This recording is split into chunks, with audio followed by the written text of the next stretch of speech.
کیا ہم نے بس کرسمس کا رادی کرنا ہے، عیسائیت کا رادی کرنا ہے، اللہ کے بیٹے ہونے کا رادی کرنا ہے، اللہ کی توحید کو اپنے مسلمانوں کو نہیں سمجھانا؟ اور میرے بھائیوں یہ بات ضمنی طور پہ آئی ہے، عیسائیوں کے ساتھ سارا سال حسن سلوک ہے، اور اللہ کے فضل سے مسلمان کرتے بھی ہیں۔ عیسائی جو ملازم گھر میں کام کرتے ہیں، ان کی شادیوں میں، ان کے جہیز میں، ان کی امداد میں، ان کی غمی خوشی میں، ان کی بیماریوں میں، اللہ کے فضل سے مسلمانوں میں یہ تعصب موجود نہیں ہے، کرتے ہیں۔ وہ ایک الگ بات ہے کہ آپ کا ایک خاص قسم کا پوسٹر اور آپ کا ایک خاص قسم کا جو ہے اسٹریچر وہ باہر پورٹرے کیا جاتا ہے کہ جی آپ اقلیتوں کے حقوق غصب کرتے ہیں۔ اللہ کے فضل سے ہمارے ساتھ عیسائی رہتے ہیں، 70 سال سے رہ رہے ہیں،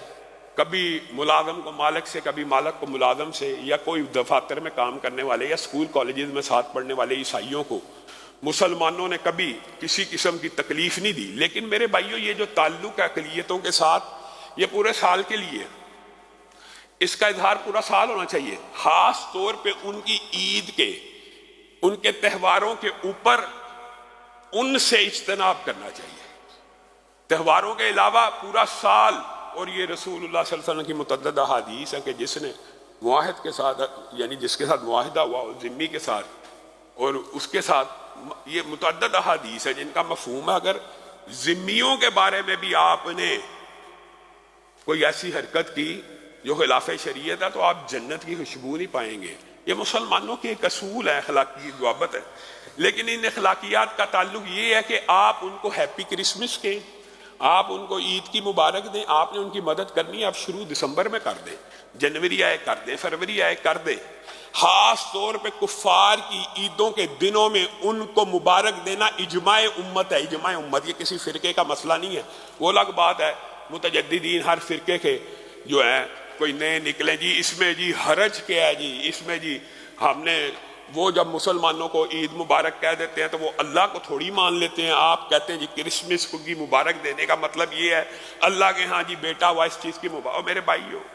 رسول اللہ صلی اللہ علیہ وسلم نے کہا جو کفار کی مشابہت کرے کس چیز کی، اور بھائی ان کے مذہب ہی کی مشابہت کی بات ہے، ان کے مذہب ہی کی مشابہت کی بات ہے۔ علاقائی عرف تو عام ہوتا ہے، علاقے کے اندر جو رسم و رواج ہیں وہ عرف کا معاملہ ہوتا ہے، اس کے اندر وہ مشابہت کے عنصر نہیں پائے جاتے۔ مشابہت کس میں ہوتی ہے؟ مذہب میں، تہواروں میں۔ ان کی اگر مشابہت کرو گے تو انہی میں سے ہو۔ اور اسی لیے امام ابن تیمیہ، ابن قیم نے اور دیگر ائمہ نے اس بات کو لکھا ہے کہ یہ اتنا خطرناک معاملہ ہے، اتنا خطرناک جس کو ہم کچھ نہیں سمجھتے۔ ہیپی کرسمس جی، عید مبارک جی، مسیحی برادری کے ساتھ جی عید سیلیبریٹ ہو رہی ہے جی، مسیحی برادری کو کرسمس کی خوشیاں مبارک ہوں جی، یہ ہو۔ علماء نے لکھا یہ اتنی خطرناک بات ہے، اتنی خطرناک بات ہے کہ عیسائیوں کے تہوار، صرف مراد عیسائی نہیں ہے، مراد کسی بھی مذہب کے تہوار مذہبی میں شمولیت اختیار کرنا اتنا سنگین گناہ اگر اس کے اندر آپ، خاص طور پہ عیسائیوں کی، اگر آپ عیسائیوں کی کرسمس کے اوپر کیک کاٹتے ہیں تو گویا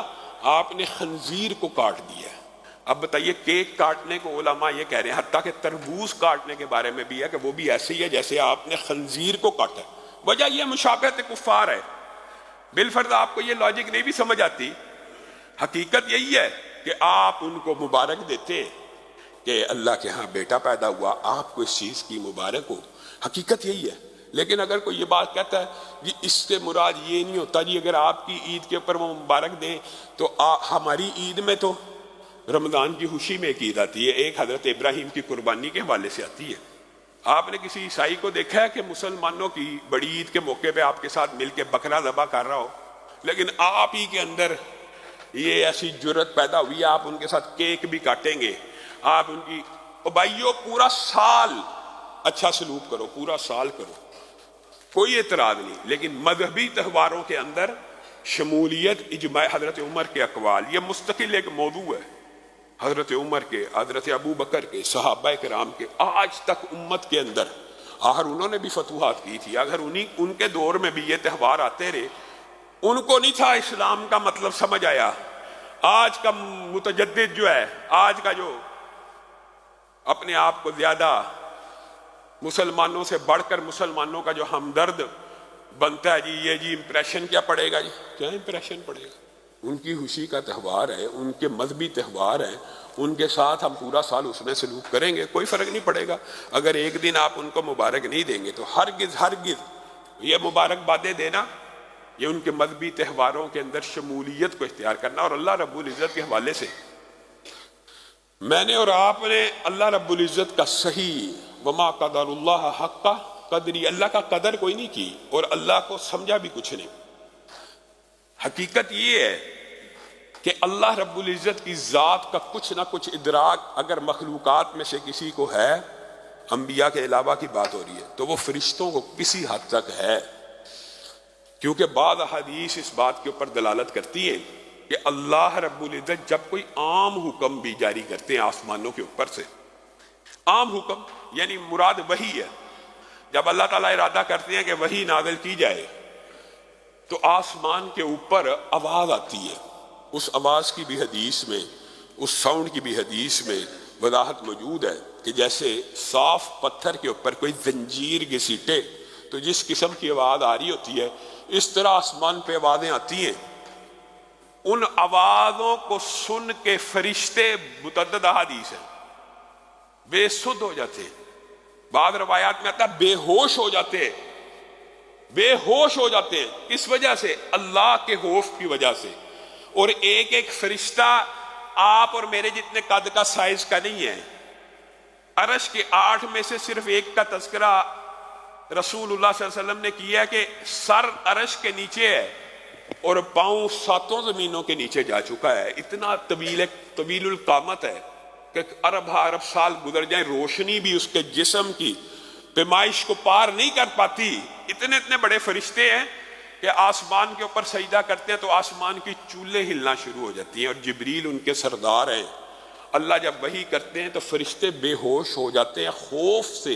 اللہ رب العزت کے خوف سے بے ہوش ہو جاتے ہیں سب سے پہلے۔ اور جبریل امین کے بارے میں آتا ہے کہ جبریل امین کو جب اللہ مخاطب ہوتے ہیں نا، صرف مخاطب ہوتے ہیں،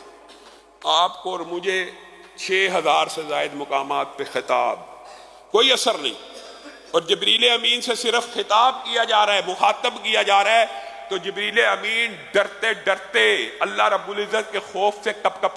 کپاتے اپنے پڑوں کو سکیڑتے سکیڑتے اتنا چھوٹا کر لیتے ہیں کہ جیسے بوری کا ایک ٹکڑا ہو۔ وہ فرشتے جب ان کے اوپر